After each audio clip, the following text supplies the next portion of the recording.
আমরা দিনে কতবার সত্য বলি আর কতবার মিথ্যাকে এড়িয়ে চলি। আজ আমরা কথা বলবো মানব জীবনের সবচেয়ে গুরুত্বপূর্ণ নৈতিক স্তম্ভটি নিয়ে, সত্য এবং মিথ্যা। এই বিতর্ক শুধু কথায় নয়, আপনার জীবন, সমাজ এবং বিশ্বাসকে কিভাবে নিয়ন্ত্রণ করে। চলুন শুরু করা যাক।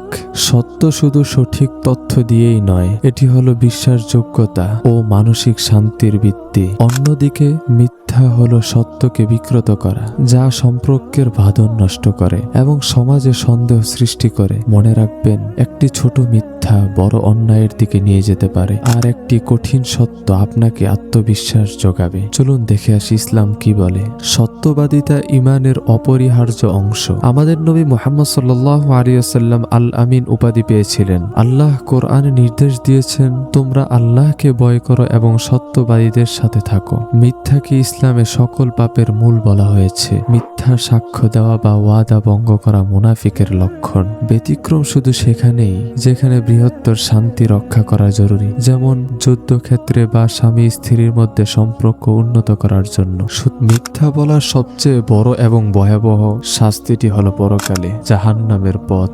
রাসূল সাল্লাল্লাহু আলাইহি ওয়াসাল্লাম বলেছেন, তোমরা মিথ্যা থেকে দূরে থাকো, কারণ মিথ্যা অন্যায়ের দিকে নিয়ে যায় আর অন্যায় জাহান্নামের দিকে নিয়ে যায়। আর একজন মানুষ মিথ্যা বলতে থাকে এবং মিথ্যার অন্বেষণ করতে থাকে, অবশেষে আল্লাহর নিকট সে বড় মিথ্যাবাদী হিসাবে লিখিত হয়। অর্থাৎ মিথ্যা ব্যক্তিকে পাপ ও বিপদে চালিত করে, যার চূড়ান্ত পরিণত হলো জাহান্নাম। আল্লাহ তাআলা কোরআনে মিথ্যাবাদীদের জন্য কঠোর হুঁশিয়ারি দিয়েছেন। মিথ্যাবাদীরা আল্লাহর রহমত থেকে বঞ্চিত হয়, বিশেষভাবে মিথ্যা শপথকারী বা মিথ্যা সাক্ষ্য প্রদানকারীদের উপর আল্লাহর পক্ষ থেকে কঠোর শাস্তি আসে। মিথ্যা বলাকে ইসলামে মুনাফিক বা কপট ব্যক্তির অন্যতম প্রধান বৈশিষ্ট্য হিসাবে চিহ্নিত করা হয়েছে। নবীজি সাল্লাল্লাহু আলাইহি ওয়াসাল্লাম বলেছেন, মুনাফিকের তিনটি আলামত, তার মধ্যে একটি হলো যখন সে কথা বলে মিথ্যা বলে। দুনিয়ার শাস্তি। সাধারণ ব্যক্তিগত বা ছোটখাটো মিথ্যার জন্য ইসলামের শরীয়তে নির্দিষ্ট কোনো শাস্তি নেই, তবে মিথ্যা যখন অন্যের অধিকার হরণ করে বা সামাজিক স্থিতিশীলতা নষ্ট করে, তখন কঠোর শাস্তির বিধান